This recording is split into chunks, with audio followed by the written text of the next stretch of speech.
on those. It started with a Russian queen years ago, and they're really good at grooming mites and things. And these queens, and she's requeened, they've requeened a couple times. They've swarmed on me a couple times. I've just let them do it. So they now, sort of the third generation here, it's still very strong and robust. So we're going to do the genetics a little bit and see if there's something associated with her. But we're pretty excited about her. Although I said they're a little mean. You know, if you down in the garden area where I've got the hives close, you get out around them and they come out and check you out. They don't sting you away from the hive so much, but when you get in the hive, you know, you do need to be covered up. Unlike some of them, we ordered a couple for our daughter last year. I could work them barehanded, nothing on me all year long. And they just, it's the beekeeper's here. There he is. He doesn't bother you much. But this other hive, just walk by and they go, beekeeper! And they're all ready to come out and make sure that you... So how many hives you have? How many do I have? I have 5. I've normally had 4 or 5 hives most of the time. I started a couple hives for my daughter over Ohio last year and took those over. So, and I did lose one of the others this year that started with that group last year. That I actually bought those. The others I have are basically have been I've divided from this good, what I think is the good hive, and they all survived the winter this year. So I think there's a little more there than we know now what's going on. So someday if we figure it out, Greg Hunt will be breeding them up in our apiary area at Purdue. All right, these are the things that bother them. And all those other bees, what you think about out there, and what I tell people, what's the most important thing for them? It's loss of habitat and insecticides and sort of competition. But number one is loss of habitat. You know, there was a time when all these solitary bees were pollinating our prairie plants, and then even after we got rid of the prairie and we started growing corn, we had roadsides that had a lot of flowering plants and things in it, and now I just lament driving around because the roadsides are all mowed, they're all sprayed, and you don't see many flowering plants almost anywhere. So all of these little solitary bees that are living out there are, they don't have their habitat anymore that they sort of depend on. And like I said, we'll put out some artificial hives or places for them to nest in, because all the wood posts are down that used to have holes in it that they were in. It's almost like the bluebirds. We sort of removed all of their nesting sites. Now we put up artificial houses, and the population is really pretty high. I have, I don't know, probably 7 or 8 pairs on our property all the time now. We've got houses out for them. But competition, in fact, one of the things we don't want to admit is that the lack of bumblebees, and their numbers are down as well, is that one of the reasons is that we introduced honeybees. And the honeybees basically, and the bumblebees will compete for some of the flowers. Bumblebees aren't nearly as good of pollinators because they aren't flower constant and things, so we need the honeybees for big acreages to pollinate for sure. But if you just got your garden out there, then the honeybees compete with the bumblebees for the same nectar sources.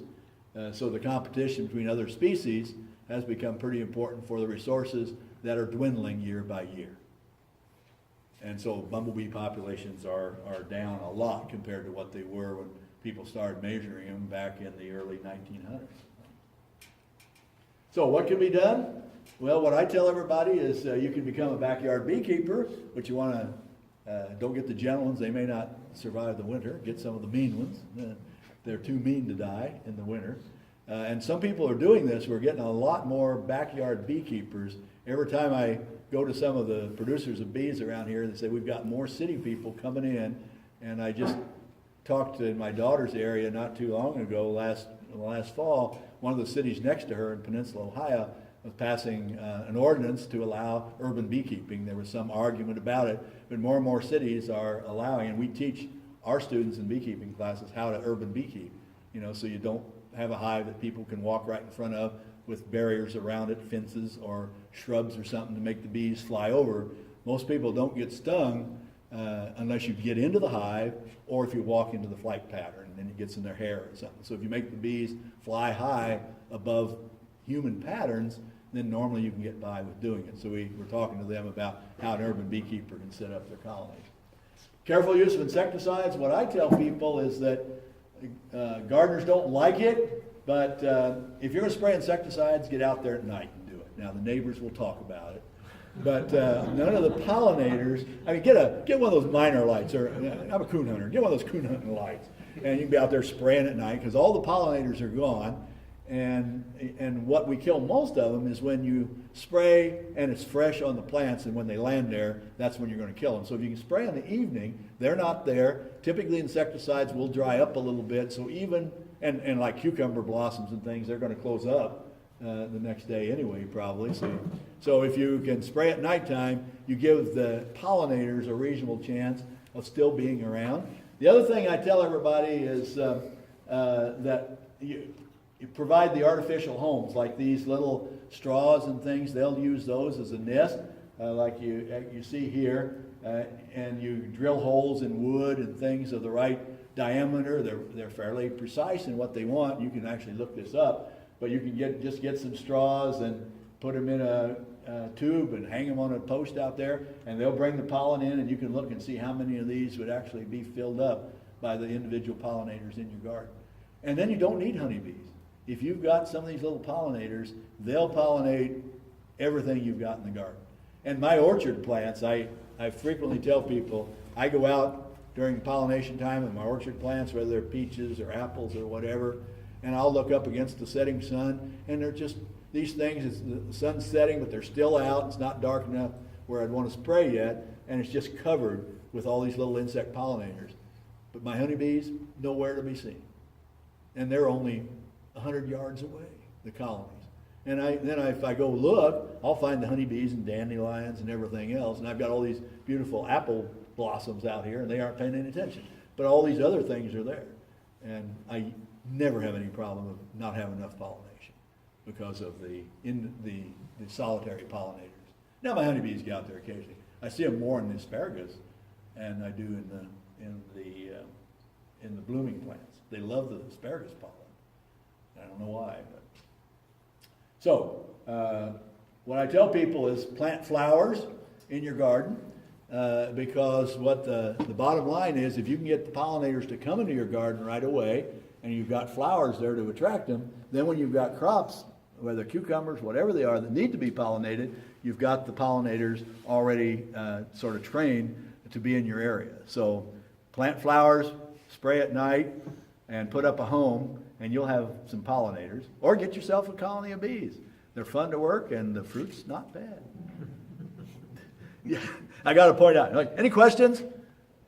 Yeah. Yeah, I kept bees for a couple of years. I'm not doing it right now. But one of the big problems that I had was that my neighbors also kept bees, and my hives were constantly getting robbed by my neighbors' bees. How far away do I need to locate them from a neighboring hive so that I don't have problems with the other colonies robbing mine?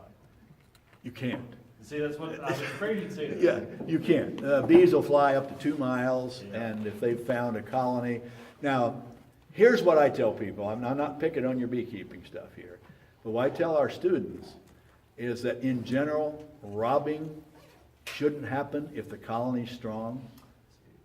Yeah, so once the colony gets weak, and I have it happen to me too, if a colony gets a little bit weak, all the neighboring colonies know they can get in there. Yeah. So typically, when the colony gets weak, then they'll rob it. But if the colony's strong, they won't rob it. You see all those guard bees sitting out there, and and if you watch honeybees, the robber bees, when they come around, are really nervous. Yeah, oh yeah. Yeah, because they know they're in trouble. And you see them flying around like, hey, I shouldn't be here, or whatever. So you can tell by the behavior that they're not from that colony, and so they're going to rob it. But if your colony is strong, you see those mean old women sitting down there, and they got their stingers out and their wings up in the air, and those robber bees that are going around like this, they're going, nah, I don't think so. And same way with a mouse or anything else. If they're a good strong colony, the mouse is not going to get in there. But once the colony starts to get a little weak, then they're able to get in. And so typically that's what I tell our students, and that this is probably a sign that the hive is getting weak. Yeah. And so if you can keep a good strong hive, then it probably wouldn't happen, because we've got colonies sitting right beside each other, and they don't get robbed as long as they're strong. They weren't robbing each other, because I kept Italians, and these were Carniolans that were coming at mine. Well, there you go, you Yeah. got the mean bees coming in, right? Exactly, yeah. Yeah, but it's really a strength of the colony thing, because now, in some areas with wasp and things, it can be a real battle for even a strong colony to deal with them, but in general, I think the bottom line is that the colony has gotten weak. Yeah. And then it allows them to get in. That's been my experience, and it happens to me too. If the colony gets weak, they'll rob them. So it's not like get away from it. Other questions? So if you're starting out and you know nothing, you buy a beehive, do you wait for a queen bee to find it, or do you buy a queen bee, or what do you do? Yeah, well, here's what I would do. You can do one or two things. You know, you can catch if you catch a swarm. I mean, we do that as beekeepers, but there are not many swarms anymore because the number of bees are gone. So basically, one of two ways: you can buy packaged bees and start them, and you buy them from a bee company. Unfortunately, many times those come out of the south, and I think those are the ones that don't survive very well up here. And so the best way to get that, I think, is if you get somebody in these areas that are making splits and will sell you what's called a nuke with at least 3 or 4 combs. The brood's already in there, and they've split, and you've got a queen going, so the colony's going. That's, to me, the best way to get started with local bees. You can order the packaged bees, and that's a good way to get started. I mean, you get a colony started, but they tend to not survive the winters as well, what I've found. So the placement of the beehive, should it be in full sun? Well, yeah, they can be in the full sun. You go to Mexico, you go to places like that, they sit right out in hot sun, doesn't seem to bother them much at all, because they actually go out and bring water to cool the hives. But what I do, I try to set mine, we had a line of evergreen trees, big old trees. We did have until a tornado 3 or 4 years ago blew them all down. But I try to sit in a place where they get the morning sun to warm them up and get them to go on. And then from noon on, they're in the shade, because in the summer it gets really hot. And that helps them if they don't have to go get water to cool the hive. But it warms them up in the morning, gets them going, and then you shade them for the latter part of the day. But you can just set them out anywhere. It doesn't make much difference. We tell people never to sit them where people can see them, because for whatever reason, it's a challenge to teenage boys to go out and try to tip them over or throw rocks at them. So we tell everybody, I mean, this is the truth. Try, when you set a bee colony somewhere, don't set it so people driving along the road can see it sitting there. And if it's away from your house, if it's sitting behind your house, it's a little different, but if it's away where there's nobody there that they know are there, that seems to be a challenge to knock them over, like a mailbox. I've seen several models of beehives. Is there one that's better? No, not really. Don't buy one of these that supposedly lets the honey run out. Yeah, I've seen that. I don't know about that. We don't think that's true. Yeah. Are there any good plants that you could recommend, flowers that you could recommend for? Oh, I should have brought that along. I've got a list of, I walked out without my hand out. Yeah, I off the top of my head, I can't tell you. We actually have a list of flowers, and I think maybe it's on the Purdue site now. If not, I'll send it down. There's a list of good flowers to plant in your garden as pollinators. And my wife's the gardener, so you know I don't know one plant from another. I just know thousands of insects by species name. But a plant, I go, looks like thistle to me. Send it to Will, and then I will post it on our Facebook page. Yeah. Yeah, it's a really pretty good list. I took it to Master Gardeners the other night down the southern part, down around Louisville, and they were pretty excited to get it, so, yeah. I saw something the other day about putting out water for bees, like with marble, like a pipe plate with marbles in it and some water. Is that a good thing to do? Well, bees need water, Right. especially when it's hot, and like one of my bird baths on our deck, they come up there. It's one of these that's kind of sprays and runs down, and it's great because they just land on that and get the water they need. And I've got a bucket where the water's coming off the roof of the barn, and now that they're out in the springtime, they're over there getting the water. So one of the problems if people have bees, they'll go to a neighbor's fountain, and that causes some headache for the neighbors. So we always tell people to put a water source pretty close to the hive, and just don't put a bucket of water, but put rocks and things in it so they can land on it and get the water out. So a pipe with marbles in it, something like that would be perfect. Because if the water is just sort of deep water sitting there, they'll drown, they'll get in there. So they need to be able to crawl down and crawl on something and then suck it up. So, yeah. I was gonna say, if anybody's interested in raising bees, we have a club in Greenfield, Community Beekeepers, and they meet the first Thursday of every month at the Purdue Extension office at 6:30. If you're interested in being a beekeeper, this is a great thing, is to go be around some people who We got are, probably 100 people in the club, and people been doing it for 50 years, and they'll all help you do anything you need to do. I hate to admit that, but I've been keeping bees for 50 years too. I started when I was about 16. My dad took me over to a barn and we found some stuff. And except for 2 years when I was at Iowa State, I've had bees. So, except for 50-some years, other than 2 years, I've always had a few around. I can just sit out there and watch them. They're really, and it's really fun to get in there and see them working on the colony, on the comb and things. And they sound so happy when they're working. Except for this one colony. I mean, they don't sound real happy. You gotta get in there. Go, rah, rah, rah. But yeah, this is wonderful. If you got a group, that's the best way to get started, because they have the experience. And that's how you learn beekeeping, is you do it. There's a supplier over by Knightstown that has everything you could possibly need for bees. What do they do at Knightstown? I've asked Greg about it in terms of bees in the spring. Do they supply any bees? Yeah. And are they local raised, or? Northern California. Yeah. There's a Southeastern Indiana Beekeepers Association that is just south of Brookville. That guy down there does have genetically, he does Purdue and he does his own. And So he's got the yeah, grooming they queen are from Indiana Purdue, bees. and yeah. There are several lines of queens now that are real good at grooming off the mites. And Greg Hunt in our department's been working on that for years there. This is more than probably you wanted to know, but I was working with him in the days we started this, and we put sticky boards down to look at the mites that were being groomed off, and it shows how dumb university professors are. But we were looking at various colonies, and we'd find a lot of mites here and not many mites over here. So we thought, oh, this is a good line of bees because there aren't many mites down.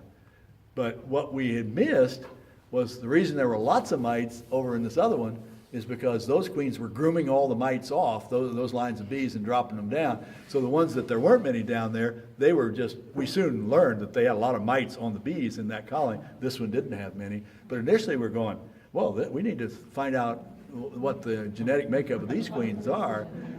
Two old dumb professors, you know, and it's but soon you begin to ask a question and you realize that they're grooming. And so that was the beginning of his grooming queens that you're now buying, and some of these people are buying and breeding from that stock. There's several other lines that are out there. So I would recommend getting a line that at least is being sold because it is grooming away the mites. Because I think that if you can deal with the mite problem, for the most part, I think it helps. Bass and bees, they have Indiana raised queens that they raise themselves. So when you get the packages, you know, they come in with the California queens. It is Northern California, so it is cold up there too. Yeah. Well, the other thing, if you order packaged bees, a lot of people, and they have the queen breeding program too, that if you buy an Indiana queen from somebody who's breeding some queens, and then you just queen your bees, because the queens on your packaged bees are not the same as the bees that are there, probably. It's a queen that's been bred. So you can just replace in the box, and you have to let them eat into there. You just don't throw her in there or they'll kill her. But if you get a queen locally and just replace it, and then you've got a local queen, and then all the progeny will be hers. You don't care who takes care of them, because by winter they're going to be gone anyway. But you want the offspring of her are the ones that are going into the winter. But yeah, you can order packaged bees. It's always fun to get packaged bees. if they order them in the mail, the mail carrier is always excited to bring out packaged bees to you. This hasn't got anything to do with pollinators, so I've asked people after people venture into buds. How do you get rid of the Colorado potato beetle? You can't. I do everything organically mostly, and I cannot get rid of it. You know what Ricky Foster, who works with it in our department, says, buy potatoes. Well, the producers actually use some that aren't available to homeowners for the most part. Some insecticides that are, that's what they end up using, but most homeowners, unless you're a certified applicator, wouldn't be able to use Now, it. you talk about somebody in the neighborhood looking at you. I've done the vacuum, crop vacuum. Yeah. And it works to an extent, but, you know, I don't have many potatoes, but I do take a little bit of rather sadistic pleasure out of smashing them. And so, yeah. Oh, I get it all over my fingers, you know, and it's all orange for a week or so, and that's, I'll have this in there. Do you have lots of birds in your yard since I made Oh, my? honey, I got a second. there is no good answer to that. I eat potatoes. And you have to put an insecticide on 2 or 3 times to keep them off of there. Last year, 2 or 3 years ago, I had very few, and now last year they were high again in my area, so populations go up and down. But I mean, I also have chickens. I know chickens don't eat them, birds don't eat them, no. nothing wants to. Well, all you do after you smash them with your fingers like that is just taste it. You'll understand why the birds don't eat it. See, that's what Will taught me to do years ago, is to, if you get spit on by a grasshopper, you ever picked up a grasshopper and get spit on? Taste that. And you'll know what that is used for. It's regurgitated by the grasshopper, and the bird gets it in their mouth, and lets the grasshopper go. So that's partially digested plant material with digestive grasshopper juices in it, and it tastes really bitter. Is that why they spit crickets? Yeah, that's right. We have I didn't explain this, but when they step into the spitting circle for the finals, not when we're doing the practice stuff, we do the finals, they choose between 3 crickets on a silver tray, and they have to pick one, and then they have to put it in their mouth. No part of the cricket can be showing until they step into the spitting circle. So when the circle judge, one of the officials, says, okay, he checks, no antennae or legs sticking out, then they get in the spitting circle, and they have 20 seconds to spit their cricket. We've actually done some timing on that. It normally doesn't take that long. And I gotta tell you that our students are doing the timing, it takes, about 1.7 seconds to get rid of that. My mom, who's now deceased, but several years ago, my brother and family came over to Bug Bowl. And we were looking at the records during the winter, and one of the students who was going through the records and separating stuff out said, well, here's Evelyn Turpin from Troy, Kansas. I said, that's my mom. And because I'd asked, because when I came over, I wasn't there at the time when she had done the spitting. My brother said, ask Mom how she did. And Mom goes, I don't do very good. I don't do very good. And I said, well, Mom, how'd you do? She wasn't about to share with me. Well, then when they found the report, I found out why she didn't share. 1.6 inches. That was what you called a cricket drop. We need to keep moving along. Let's give Tom a big round of applause, please. Can I have my computer back?